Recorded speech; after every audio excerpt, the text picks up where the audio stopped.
गंगापुर के प्रधान का वादा, लोगों का रखूंगा ध्यान और विकास पर रहेगा पूरा जोर। संवाददाता सतीश वर्मा की रिपोर्ट। साक्षात्कार के अगले चरण में हम लोग पहुंच चुके हैं पिंडरा ब्लॉक के गंगापुर ग्राम पंचायत में, जहां हमारी मुलाकात नवनिर्वाचित ग्राम प्रधान लालचंद जी से होने जा रही है।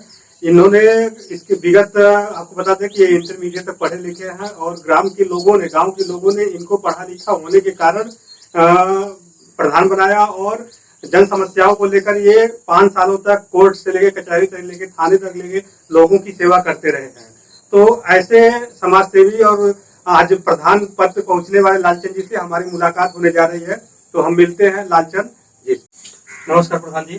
नमस्कार। जैसा कि गांव के लोगों ने आपको 5 वर्ष के लिए इस गांव का प्रधान बना दिया और जीत भी आपको दिलाई, तो इस जीत पे अपने ग्राम पंचायत की जनता से क्या कहना चाहेंगे? मैं इस जीत के लिए जनता का बहुत बड़ा आभार व्यक्त करता हूँ कि हमारे 45 साल के जीवन काल में जो भी प्रधान प्रत्याशी जीते हैं, इतने ज्यादा 167 वोटों से हमने चुनाव जीता है।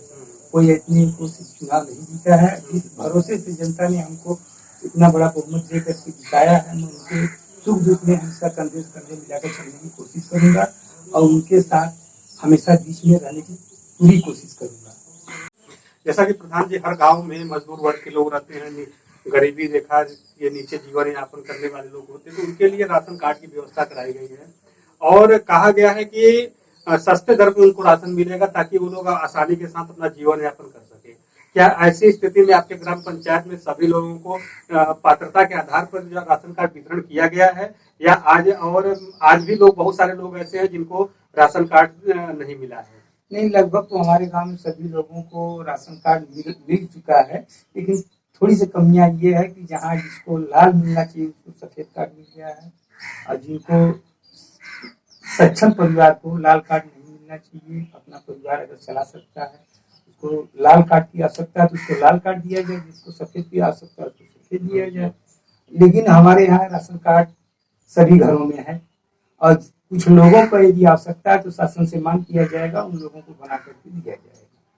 तो इस बार आप प्रधान है, तो क्या जिन लोगों को आपने कहा कि लाल कार्ड मिला है उनको सफेद होना चाहिए और जिनको सफेद होना चाहिए, तो इसमें आप परिवर्तन करने की उम्मीद रखते हैं? परिवर्तन करने की हम शासन प्रशासन से अपनी दरख्वास्त रखेंगे। अगर आदेश मिलेगा काटने का, भाई हम कर देंगे उसको।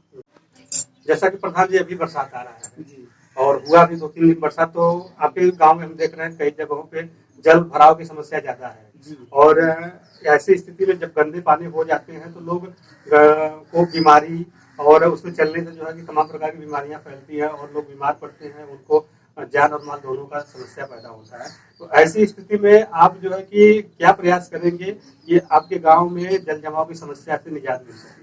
हम कोशिश यही करेंगे कि ग्राम सभा में कहीं अगर बंजर जमीनें हैं उस पर तालाब खुदवा करके उस गंदे पानी को तालाब में इकट्ठा करें। जैसा कि प्रधान जी, आप 5 सालों के लिए इस गांव के मुखिया हो चुके हैं, तो आपके ग्राम पंचायत में यातायात की जो सुविधा है, जो लोगों को खरंजा है, आरसीसी है, इंटरलॉकिंग है या कच्चे मार्ग हैं या जहाँ पर विवादित स्थान है, तो ये सब जो है कि आपके यहाँ कहीं ऐसा तो नहीं कि जो है कि लोगों को असुविधा महसूस होती है आने जाने में? नहीं, हमारे यहाँ तो लगभग रोड बढ़िया बना है, बस इतने रह गया ये कि एक आध दो जगह विवाद की वजह से, ज्यादा नहीं 2-4 मीटर विवाद के कारण बीच में रास्ता ब्लॉक हो गया है, रुक गया है। उसको हम लेखपाल के बुला करके जो है उसको पूरा कराने का काम करेंगे।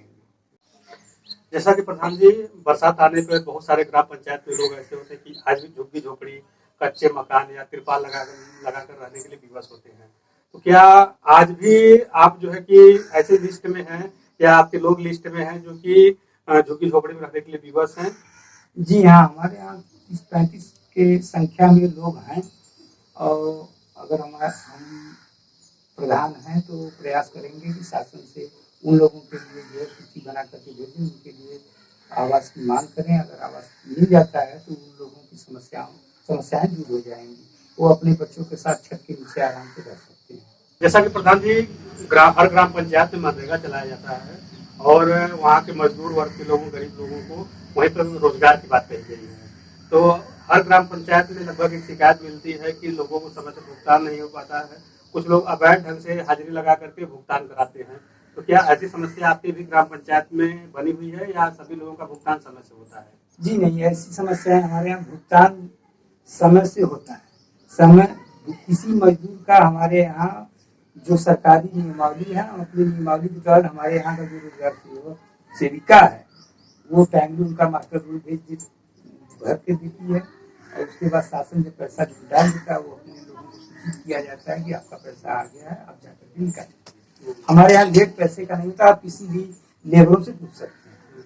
हमारे लेबर नरेगा के मजदूर जो है, नरेगा की मजदूरी के लिए तकलीफ नहीं सकती। और अवैध ढंग से कोई काम जो कि लोग अपनी हाजिरी लगाकर निकाल लेते हैं? जी नहीं, ऐसा तो नहीं होता है। ऐसा तो नहीं होता है कि नहीं दूसरे लोगों का नाम डाल दे, अगला काम नहीं करे, हम पैसा निकाल लें। ऐसा नहीं। हाँ। जैसा कि प्रधान जी, हर ग्राम पंचायत में पेंशन योजना के आधार पर हर 60 वर्ष के बुजुर्गों के लिए, विधवा महिलाओं के लिए, विकलांग महिला पुरुष के लिए पेंशन योजना चलाया जाता, ताकि उनको कुछ न कुछ सहयोग मिलता रहे सरकार की तरफ से, और उनको किसी के सामने हाथ न फैलाना पड़े, और वो अपना काम जो भी आवश्यकता की चीजें हैं वो खरीद सके। तो क्या आज भी आपके ग्राम पंचायत में कुछ ऐसे लोग हैं जिनको इस व्यवस्था से वंचित रहना पड़ा है? अच्छा है सर जी, हमारे यहाँ विधवा पेंशन और वृद्धा पेंशन है, लेकिन उन लोगों का इधर कई महीनों से 6-7 महीने से शिकायत मिल रही है कि हमारा पेंशन नहीं आ रहा है। और उसके बाद जब हम चुनाव जीते हैं तो कई लोग जो बोल रहे हैं कि प्रधान जी हमारा वृद्धा पेंशन, विधवा पेंशन भरवाना है। मैंने कहा कि भाई ठीक है, हम आप लोगों का फार्म डलवाएंगे, शासन से डिमांड आएगा, आपका पेंशन बनेगा। ऐसी कितनी संख्या होगी आपके ग्राम पंचायत में लगभग जो डिमांड कर रहे हैं लोग? विधवा वृद्धा की संख्या हमारे यहाँ कम से कम इस समय 20-25 लोग कह चुके हैं कि हमारा पेंशन बनवाना है। 20-25 की संख्या में हमसे लोग मिले और कहें कि प्रधान जी हमारा विधवा पेंशन, कुछ महिलाएं पुरुष जो है वृद्धा पेंशन के लिए कर रहे हैं, लेकिन उसमें 60 साल की उम्र हम उनको बताए हैं कि भाई उनको आपके कहने से 60 साल नहीं होना चाहिए, आपके परिवार रजिस्टर से 60 साल होना चाहिए। जैसा कि प्रधान जी, हर ग्राम पंचायत में प्राथमिक विद्यालय है और स्वास्थ्य केंद्र भी होते हैं, आंगनबाड़ी भी होती है, जो कि बच्चों के स्वास्थ्य पे, शिक्षा पे और उनके पोषक तत्वों पर विशेष ध्यान देते हैं। तो क्या आपके यहाँ जो ये तीनों चीजें हैं उसका सही ढंग से संचालन हो रहा है कि उसमें कुछ अनियमितता भी पाई गई है? नहीं, हमारे यहाँ देखा जाए तो प्राथमिक विद्यालय पे बच्चों के खाने पीने के लिए उनको समय से ड्रेस वितरण करना, जूता मोजा, जो भी सरकारी सुविधाएं हैं वो समय से मुहैया कराई जाती है। बीच बीच में हमारा भी बच्चा है उसमें पढ़ता है, मैं विद्यालय में जाता था, कभी कभार तो जो है जा करके खाना का स्वाद भी मैं लेता था कि खाना ये लोग कैसे बनाते हैं, लेकिन हमारे ही गांव की महिलाएं खाना बनाती हैं। मैंने खाना चखा है, देखा है कि हमारे स्कूल में खाना अच्छा बनता है। और रह गई आंगनबाड़ी की, तो आंगनबाड़ी को भी देखते हैं कि जो पुष्टाहार बांटा जाता है वो लोगों में वितरित करती है, क्योंकि हमारे दरवाजे से रास्ता है, सभी महिलाएं लेकर के जाती हैं, तो ये मालूम होता है कि मतलब समय से वितरण होता है। स्वास्थ्य केंद्र से क्या स्थिति है? स्वास्थ्य केंद्र की स्थिति 1 साल हो गया लॉकडाउन से, वहाँ पे हम आज प्रधान हुए, इसके पहले भी जाते थे, तो वहाँ पे परचेजिंग के लिए जो है कि कभी दांत डेंटल बैठ जाते थे, कभी एनम परचेजिंग करती थी, कभी फार्मेसी पर चाली करके एक फार्मेसी जो दवा वितरण करता है। हमने एमबीबीएस की कुर्सी पर बैठते किसी डॉक्टर को देखा ही नहीं 1 साल से। तो यहाँ पर एमबीबीएस डॉक्टर होंगे ना कोई? जी, एमबीबीएस होंगे या बीएएमएस होंगे। बिना एमबीबीएस बीएएमएस के हॉस्पिटल चलेगा नहीं, कंपाउंडर के बदले तो चलेगा नहीं। लेकिन यहाँ पे जो है हम खुद गए हैं, लेकिन कभी जो है बढ़िया डॉक्टर जो डिग्री वाले हैं वो नहीं। इनकी शिकायत यह है कि आपके हॉस्पिटल पे कोई भी एमबीबीएस या बीएमएस डॉक्टर नहीं बैठता है, तो इसके लिए जो है कि लोगों ने शिकायत की है कि नहीं की अभी तक? एकाध बार मैंने कहा कि भाई यहाँ पे कोई डॉक्टर नहीं बैठते हैं, तो बोल रहे हैं कोविड-19 में उनकी ड्यूटी लगी है। जी, यही कहते हैं कि कोविड-19 में ड्यूटी लगी है। उसके पहले भी तो लोग रहे कोविड 1 साल बता रहे हैं कि कोविड-19 जब से अगली साल से लगा है, 2020 से ये 21 हो गया, इसके पहले डॉक्टर रहते थे जी, जो डॉक्टर रहते थे उनका ट्रांसफर हो गया, वो चले गए, अब नए डॉक्टर आए, अब उनकी ड्यूटी कहाँ लगी, लोग कहते हैं कोविड-19 में लगी है। कोविड-19 में लगी है, तो कोविड-19 क्या आपके ग्राम पंचायत में नहीं है, या यहाँ पर जो ड्यूटी इनकी यहाँ पर है, इनको यहाँ पर उपस्थित होना अनिवार्य है? जी, तो यहाँ के कर्मचारी तो यही करके पल्ला झाड़ लेते हैं। जैसा कि प्रधान जी, हर ग्राम पंचायत में हर साल वृक्षारोपण का कार्यक्रम चलाया जाता है, लेकिन वृक्ष बचते नहीं है। तो इसके लिए जो है कि आने वाले समय में आप 5 वर्षों के लिए ग्राम पंचायत के मुखिया हैं, प्रधान हैं, तो किस तरह से आप क्या लोगों से अपील करेंगे, या जहाँ पर सरकारी जमीन पे या ग्राम पंचायत की जमीन पे पौधे लगाएंगे, तो उसके लिए सरकार से आपकी क्या मांग रहेगी कि पौधे लगे और बचे? जी हाँ, यदि हम गांव सभा की जमीन पे, सार्वजनिक जगहों पे यदि हम वृक्षारोपण करते हैं, इसके पहले हुआ भी है, तो जब तक से हम उसको टीगाड़ नहीं लगाएंगे तब तक वो पौधा बच नहीं पाएगा। और जो निजी अपनी जमीन पे हम पौधा बांटते हैं गांव सभा से, अगर जो अपनी निजी जमीन में लगाता है तो उसकी सुरक्षा वो करता है, उसको घेराबंदी करता है।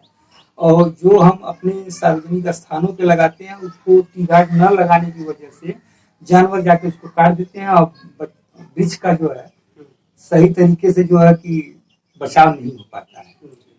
तो मैं सरकार से यही कोशिश करूंगा कि जो सरकारी जमीनों पे या बंजर जमीनों पे मैं पौधा लगाऊं, उसको टीगाड़ उपलब्ध कराए सरकार, और मैं उसको लगवा करके वृक्ष की सुरक्षा करूँ। 5 वर्ष के लिए ग्राम पंचायत ने आपको मुखिया चुना है, प्रधान चुना है, तो आने वाले समय में क्या आपकी योजना होगी 5 वर्ष के लिए कि ग्राम पंचायत को लाभ मिले उसका, और क्या क्या चीज नया चाहते हैं अपने ग्राम पंचायत में? जैसे हमारे यहाँ सर ये है कि 2500 की आबादी में हम लोग हैं, और सभी लोगों के यहाँ शादी विवाह पड़ता है, तो किसी के निजी मकान खेत में जो है बारात रखना पड़ता है। मैं कोशिश करूंगा कि एक सरकार से मांग करूं, एक बारात घर बने सरकारी जमीनों पे। जो दूसरे के खेतों में जाके करना पड़ता है वो अपनी सार्वजनिक जगहों पे करें, और जो है उसमें जो अपना बारात रखें, देखभाल करें, उसमें वृक्षारोपण कराया जाए, उसकी देखभाल करें। और हमारे यहाँ जो अगले सालों में, अगले प्रधान के कार्यकाल में स्ट्रीट लाइटें लगाई गई थी, वो स्ट्रीट लाइटें लगभग 2-4 ठो जल रही हैं, नहीं बाकी तो सब खत्म हो गई। मैं सरकार से यही कोशिश करूंगा कि अगर हमें धन उपलब्ध कराए, तो मैं उसका जो है रिपेयर करा करके फिर सभी जगहों पर स्ट्रीट लाइट लगाऊं। आपके यहाँ एक मंडी भी बनी हुई है आपके ग्राम पंचायत में, तो उसका आज तक संचालन नहीं हो पाया है, उसके बारे में आप क्या सोचते हैं? मैं यही सोच रहा हूँ कि जो मंडी का चौतरा वगैरह सब टूट गया है, अगर डिमांड करेंगे सरकार से कि उसको धन उपलब्ध कराए, उसका रिपेयर करा करके यहाँ पे मंडी चलवाने की पूरी कोशिश कीजिए, क्योंकि सरकार का फोकस इस समय मंडी चलाने पे ज्यादा है। तो मैं यही कोशिश करूंगा कि हमारे गाँव में भी मंडी चले, कुछ लोगों को रोजगार मिले। बहुत अच्छा लगा आपसे बात करके प्रधान जी, और हम अपने चैनल के माध्यम से कहना चाहते हैं कि आप अपनी जनता को कोई संदेश बताएं। मैं अपने गांव की जनता को बहुत बहुत धन्यवाद देना चाहूँगा, और यही संदेश देना चाहूँगा कि इस समय कोरोना काल चल रहा है, सभी लोग अनावश्यक घर से बाहर न निकलें। अगर घर से बाहर निकलते हैं तो मास्क लगाएं जरूर, और 2 गज की दूरी जरूर। अपने भी सुरक्षित रहें और दूसरों को भी सुरक्षित। अभी अभी हमारे बीच में ग्राम प्रधान गंगापुर से थे लालचंद जी, और ढेर सारी बातें हुई उनसे, और उन्होंने अपने ग्राम पंचायत के बारे में बहुत सारी समस्याएं का जिक्र किया, और कुछ नई योजनाओं पर भी उन्होंने जिक्र किया, और गांव के लोगों के लिए संदेश भी दिया। तो हम मिलते हैं किसी अन्य ग्राम पंचायत में, जानते हैं वहाँ की समस्याओं के बारे में, और वहाँ के नए प्रधान क्या करने जा रहे हैं उस गाँव के लिए। तब तक के लिए नमस्कार।